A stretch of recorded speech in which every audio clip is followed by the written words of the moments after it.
On the day of my promotion ceremony, my seat was empty. My parents took a cruise instead with my sister. I didn't react. When I stepped off stage, the co shook my hand and handed me papers that shifted my entire future. By midnight, my phone showed 7 missed calls and a message from my mom. We need to talk. You know how some people say the quietest moments are the loudest? I didn't really get that until the day I stood in front of hundreds of people, lights on my face, cameras snapping, applause echoing off the walls, and saw my seat in the front row still empty. It was supposed to be reserved for my family, my parents, maybe even my sister if she decided to grace me with her presence. But instead, the chair sat there untouched. It wasn't just symbolic. It was deliberate. I'd spent the better part of my life being the reliable one. The one who figured out how to juggle 2 part-time jobs while in college just so my parents didn't have to co-sign another loan for my sister's out-of-state tuition. The one who transferred home after sophomore year because my dad said the family needed me around when mom got laid off, only for her to get rehired 3 weeks later and never say a word. And my sister Olivia, let's just say she has a talent for turning every favor into an expectation. First, it was rides to class. Then, it was helping her move. Then, I was covering credit card debt she'd forgotten about. But I didn't mind. At least that's what I told myself. I told myself I was doing the right thing, that they loved me, even if they weren't great at showing it, that one day they'd understand what I gave up, and they'd be proud. So, when I got the email from corporate HR about the promotion ceremony, big event, catered executive presence, bring your loved ones, I forwarded it to the family group chat and said I'd save them seats. No response for 2 days. Then my mom replied, "Can't make it. Cruise with Olivia. Booked months ago. That was it. No congratulations. No, we're proud of you. Just cruise." It was a Tuesday, mid-August. I remember because it was humid as hell and I'd sweated through my shirt walking from the parking garage. The ceremony was held in the company auditorium. We had champagne flutes with orange juice, printed programs, and little branded notebooks with gold leaf lettering. My coworkers brought spouses, kids, friends, even neighbors. People were taking photos in front of the stage backdrop. I stood to the side, watching them all laugh and hug. I didn't feel angry, just numb. I'd been expecting this in a way, but I didn't expect what happened after my name got called. I walked across the stage, shook hands with a few department heads.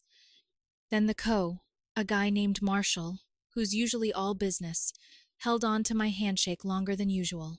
He smiled and handed me a slim envelope. I thought it was just the new contract. I'd already signed the initial agreement, but HR said they'd go over final terms in person. Instead, inside the envelope were 2 documents. One confirming my promotion to senior program director.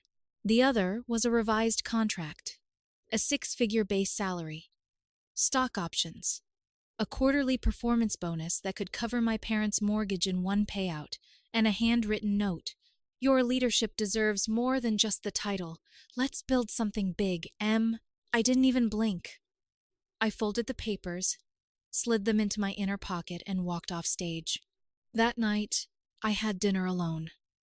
Thai takeout, beer, and silence. Around 11:45, I finally looked at my phone. 74 missed calls. My voicemail icon looked like it had gone into cardiac arrest. And at the very top, one text from my mother, time-stamped 11:02 p.m. "We need to talk." When I saw those 74 missed calls, I didn't rush to listen. I didn't call anyone back. I didn't even open the messages. I set the phone down on the counter, opened another beer, and sat there in the glow of my TV screen while some late-night rerun played in the background. For the first time in my life, I felt no obligation to answer them. The next morning, the calls started again at 7. My mom, my dad, Olivia, back to back like they'd all agreed to take turns until I caved. My voicemail notifications were stacking up so fast my phone practically begged me to clear them. By lunch, my email inbox was flashing too. Subject lines that looked more like warnings than messages. "Call us immediately. This isn't funny. Don't ignore your family." It was almost theatrical. I imagined them sitting in some cruise ship lounge, phones in hand, burning up international minutes, trying to claw their way back into my head. I didn't bite. At work, people treated me differently. The promotion had turned me into someone they suddenly wanted to impress, to be close to. I caught my coworkers' expressions when I walked past. Respect, curiosity, a little envy. Normally, I'd feel awkward about it. That week, though, it felt like fuel. The more recognition I got at work, the more meaningless my family's approval became. By Wednesday night, my dad's number popped up again. This time I answered. He jumped straight in. No, hello. No, how are you? Just, Trav, listen. We didn't know the ceremony was such a big deal.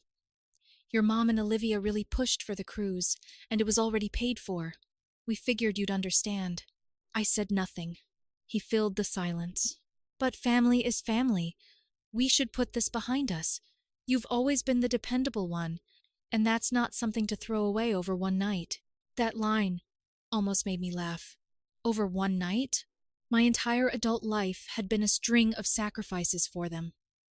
I was the one who kept the power company from shutting their lights off.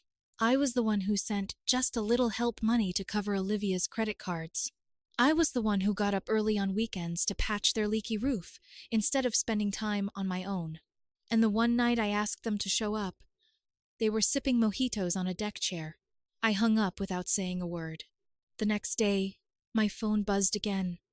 But this time it was my grandfather. He's the only one who never asked me for anything. The only one who spoke straight. He didn't waste a second. I heard about the promotion, congratulations. Then his tone shifted. I also heard your parents skipped out. Your mother called me crying. Said you were being told that you've changed. I asked him what he thought. He chuckled. Low and tired. What? I think they're not crying because they missed your ceremony. They're crying because they missed their last chance to remind you they own you. They see it now. They don't have control anymore. That stuck with me all day. It felt like the truth I'd been circling without saying out loud. By Friday, my parents tried a different approach. Texts out of nowhere. We're so proud of you. We knew you'd make it. Pictures from the cruise with fake captions like, wish you were here, and celebrating for you. Olivia even sent me a photo holding up a neon cocktail with a straw umbrella. Her caption, Congrats, Victoria. Drinks on you when we get back, right? It was almost insulting. They thought they could slide right back in like nothing had happened, like my memory could be wiped with emojis and cheap sentiment. I looked at my phone, scrolling through their attempts, and realized something sharp and final. I wasn't angry. Anger meant I still needed something from them. What I felt now was colder than anger. It was freedom. For the first time in my life, I didn't need them, and they knew it. When my parents got back from their cruise, I already knew what I was going to do. No more favors, no more transfers, no more rescuing. I wasn't going to storm into their house and scream about betrayal. That's what they thrived on. Drama, chaos, guilt trips. They were masters at twisting any confrontation into a story where they were the victims and I was the cold, ungrateful daughter. Instead, I decided to let my actions speak. Silence was going to be my weapon. The first crack came quicker than I expected. On Tuesday evening, Olivia called while I was still in the office. For some reason, I picked up. She didn't even bother with small talk. My car's in the shop. The mechanic says it needs a new transmission. $2,000 minimum. I don't have that kind of money right now. Can you cover it for me? I swear I'll pay you back. Her voice had that practiced urgency I'd heard dozens of times before. And like a recording, I could hear her words echoing from the past. The same one she used when she begged me to clear her credit cards. I'll pay you back. She never did. This time, I didn't give her a lecture. I didn't tell her how I'd been covering her mistakes for years. I just said, no, you'll figure it out, and hung up. It felt almost unreal, like I'd just broken some unspoken family law. The silence that followed wasn't just from the phone. It was in me too, like I'd finally cut the cord that had been strangling me for years. 2 days later, my dad called.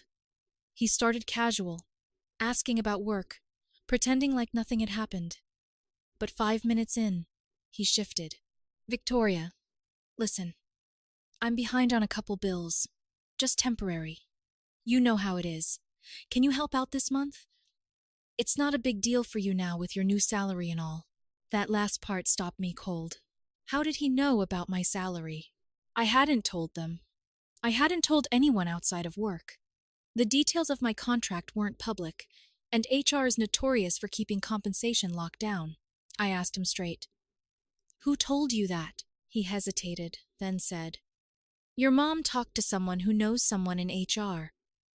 Word gets around. That didn't make sense. Not in my company. Salaries were guarded tighter than bank accounts. And the way he said it, like he was already building a case against me, set off alarms in my head.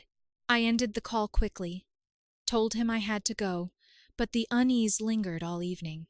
Later that night, I was sitting at my kitchen table eating takeout when my laptop chimed. New email. The address wasn't one I recognized.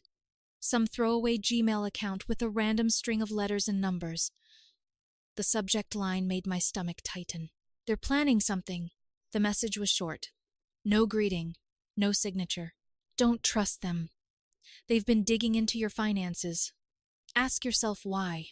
I froze, reading it over and over. At first I thought it had to be some kind of scam or prank. But it didn't ask me for money. Didn't include a shady link. Just that warning. And it made too much sense. My dad had brought up my salary the moment he had me on the phone. He hadn't asked how I was doing. He hadn't congratulated me. He went straight for money. If they were digging, it wasn't curiosity. It was strategy. I didn't reply. I didn't forward it. I just closed the laptop and sat in the dark. For years, I thought the worst they could do was ignore me, dismiss me, or bleed me dry. But now, for the first time, I started to wonder, what if they wanted more than just handouts? What if they saw my promotion not as my success, but as their new opportunity? And who the hell was watching close enough to send me that email? The email sat in the back of my mind like a thorn I couldn't pull out. At work, I kept catching myself, staring at my screen, reading the same line of text over and over without absorbing it. Someone was warning me, but who and why? 2 nights later, I got my answer. I was walking out of the building after a long day when I heard my name. I turned and saw Mark, one of the senior accountants. He wasn't the type to linger or chat. Always professional, always in and out. But that night, he looked uneasy. Like he was about to confess something. You got my message? He asked quietly. For a second, I didn't understand. Then it hit me. The email. That was you? I asked. He nodded, lowering his voice. Your mom called payroll last week, said she was helping you with your taxes. She asked them to confirm your salary, then pushed for details about bonuses and stock options. When HR refused, she kept pressing. They flagged it and passed it my way. I didn't think you'd want that buried, so I warned you. I stood there stunned. My own mother pretending to be my tax assistant, just to fish for numbers she had no right to know. Mark went on. I've seen this before. Someone in the family gets money. Suddenly everyone else starts circling. It doesn't stop with one ask, be careful. Then he gave me a look like he'd said too much, and walked away. On the drive home, I gripped the steering wheel so tight my hands hurt. It wasn't paranoia anymore. They weren't just being careless. They were actively trying to pry open my life to see what they could grab. That weekend, it all came to a head. Saturday morning, there was a knock at my door. My parents. First time they'd ever shown up uninvited. They didn't even waste time pretending. My mom launched straight into it. She and my dad had been thinking about investing in a small business, a cafe maybe, or a rental property, and they thought with my new situation I'd want to partner with them. My dad stood behind her, nodding like it was all reasonable. I didn't move from the doorway. They kept going. It would be a family thing, my dad said. You'd benefit just as much as us. We've always supported you, my mom added. This is your chance to give back. That last line almost made me laugh. Give back. After years of draining me dry, they wanted me to bankroll their next bad idea under the banner of family. When I didn't respond, my mom's tone sharpened. Victoria, don't you get it? Everything you are, everything you've achieved, it's because of us. We gave you everything. You wouldn't be standing here without us. And that's when something inside me shifted for good. They weren't asking anymore. They were trying to rewrite my entire life into a debt I supposedly owed them. I told them I had a busy weekend, stepped back, and closed the door in their faces. On the other side, I heard my dad's muffled voice say something about me being ungrateful. My mom tried again, knocking once, twice before giving up. Eventually, I heard their footsteps fade. Inside, I stood there in silence, heart pounding. They weren't just begging. They weren't just manipulating. They were plotting. And if they were willing to dig through HR and show up at my door with schemes, I had to ask myself a harder question. How far were they actually willing to go? After my parents showed up at my door with a little business pitch, something in me hardened. I realized I didn't need to tell them anything. No confrontations, no explanations, just quiet cuts one after another until the cord was gone. The first move was simple. The joint credit card I'd foolishly opened for Olivia in college, just for emergencies. It had never been for emergencies. It had been her shopping fund, her bar tab, her everything. I logged in, cleared the balance, and closed the account. Done. Next was the gas bill. For years, I'd had it set to auto-pay because they kept forgetting, and the shut-off notices stressed my mom out. I'd been carrying it for so long, I didn't even notice the charge anymore. I went in, deleted my payment info, and shut that door too. Finally, I ignored Olivia's usual vague texts. Rent's late this month. Can you help out just this once? My paycheck didn't clear. Can you spot me? This time, I didn't even reply. Watching those texts pile up unread gave me a strange kind of peace. I thought the fallout would be immediate. Angry calls, guilt trips, accusations. But that's not how it happened. Instead, it started seeping in sideways from people I hadn't heard from in years. First, my Aunt Linda called. She opened with small talk, but within 5 minutes she was circling the topic. You know, your parents have sacrificed a lot for you, Victoria. They always made sure you had what you needed. Family has to look out for each other. That's what matters in the end. Then she casually added that Mom had told her I was doing really well financially now, and that it was a blessing for everyone. I didn't say much, just let her run out of steam until she hung up. The next day, my cousin Eric messaged me on Facebook. Congrats on the big raise, man. Heard you're killing it. So, listen, I'm trying to get this little side hustle off the ground, but we're short on capital. Would love to bring you in. It hit me like a brick. My parents weren't just scheming themselves. They were spreading the word, turning my promotion into public knowledge, like I was a walking ATM everyone in the family could line up for. And then came the kicker. My grandfather called. Unlike everyone else, he didn't dance around it. Your mother's been running her mouth, he said. She's telling people you're buying them a house. A house, Victoria? Half the family already believes it. I almost dropped the phone. A house? They weren't just floating rumors. They were rewriting my future in conversations I wasn't even in. Grandpa wasn't finished. They're going to push this until you either give in or cut them out. I've seen this pattern my whole life. The difference is you've finally got the power to say no. He told me there was a family barbecue that weekend at my uncle's place, and he wanted me there. I tried to beg off. But he insisted. Trust me, he said. It's time you stop letting them set the story. So, I went. From the moment I walked into the backyard, I could feel it. The stares, the little smiles, the way people were suddenly warmer, more welcoming than they'd ever been. It was like I'd won the lottery, and they were all waiting for their cut. My mom didn't waste time. Within 10 minutes, she was in a circle of relatives telling them how Victoria is finally in a position to take care of the family, and how we're thinking about upgrading to a bigger place soon. She said it like it was already decided, like I had signed papers no one had shown me. My uncle clapped me on the back, grinning. Good woman, family first. You'll never regret it. Even Eric cornered me again, pressing about his business. I felt like I was standing in the middle of a marketplace where everyone was bidding on me. The only person who wasn't buying into it was my grandfather, sitting off to the side in a lawn chair, arms crossed, watching. When I met his eyes, he gave me a small nod. Not encouragement, more like permission.